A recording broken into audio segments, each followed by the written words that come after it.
Okay, so today our task is we are going to be sequencing the story of the Gruffalo. So if you have a look on this area here, you'll see we've got our Walt and you've got your success criteria, which explains some of the things of how you can achieve your learning intention today. And you can see that. And the last one there is very important, where you're going to share your grid, your story sequence grid, with others to test out. Okay, so once we've moved along from there, I'll just close that down. Here is, if you click on this and you just play the story, you can actually play the story. It's a lovely person reading it to you. And as you're listening to it, I want you to think about the sequence of those events. What event leads on to the next one?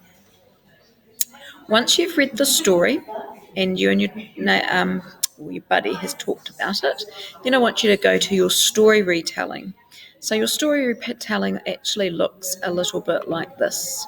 Sorry, I couldn't load it onto this test site for some reason. So you can see you've got all your characters, you've got an arrow, and there's some instructions about copying and pasting the arrows here. So you just click on it and you copy it so that you copy and then you can paste it along however you want to sequence your story, okay? And once you reach a desired character, you might like to put in that box a sequence word that you might want to use. So you might want to top at found a... Oh, no, that's a mistake. First. Okay, you might want to type that in there. I'll delete that. And you're going to carry on plotting your arrows and putting in your sequence word along the story. So you can see they're all scattered, so you're going to have to be thinking about your sequencing and what steps you could take. What's your shortest pathway?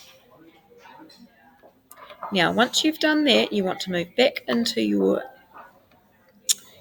test space, blend space, and once you've done that, you want to be sharing your story grid with a buddy, which I said, and then you can go along here, and in here there is a link to your Flipgrid, which is just over here, and that is, I'll just exit that, and you've got your story sequence self-assessment. So your feedback that you get from your buddies, what did they say about your sequencing? Here are some guiding questions for you. As you can see right here, very important part, and you can record and video yourself, your reflections, and whether you think you achieved your success criteria, stating why or why not. Happy plotting.